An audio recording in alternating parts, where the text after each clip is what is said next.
ഉരുൾപൊട്ടി വന്ന ജൂലൈ 30 രാത്രി 1 മണി മുതൽ ചൂരൽമലയിലെ കടകളിൽ CCTV-കളിൽ പതിഞ്ഞ ദൃശ്യങ്ങളാണ്. ഉള്ളിലൊരു നടുക്കത്തോടെ വിറയലോടെ അല്ലാതെ ഈ ദൃശ്യങ്ങൾ കാണാൻ നമുക്കാവില്ല എന്നത് സത്യമാണ്.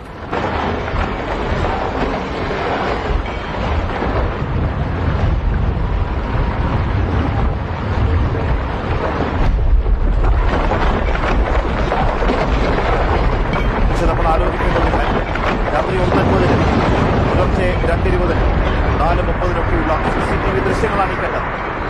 ഈ കടകളിലേക്ക് ഇരച്ചെത്തിയ വെള്ളം ചൂരൽമലയിലേതാണ് എന്ന് പറഞ്ഞാൽ ഉച്ചിരിമറ്റം, അതിന് താഴെ മുണ്ടക്കയ്യങ്ങാടി, ഏറ്റവും താഴെയായി ചൂരൽമല. ഏറ്റവും താഴെയെത്തിയ ആഘാതം ഇത്രമാത്രം വലുതാണ്. ഈ കടകളിലുള്ള സ്റ്റേഷനറി സാധനങ്ങളും പലവ്യഞ്ജന സാധനങ്ങളും റെഫ്രിജറേറ്റർ അടക്കമുള്ള ഉപകരണങ്ങളും ഇങ്ങനെ ഒലിച്ചിറങ്ങി കടമുഴക്കി കൊണ്ടുപോകുന്നതാണ് ഈ ഉരുളെങ്കിൽ ഇത് കടന്നു വന്ന വഴിയിലെ മനുഷ്യൻ അനുഭവിച്ച വേദന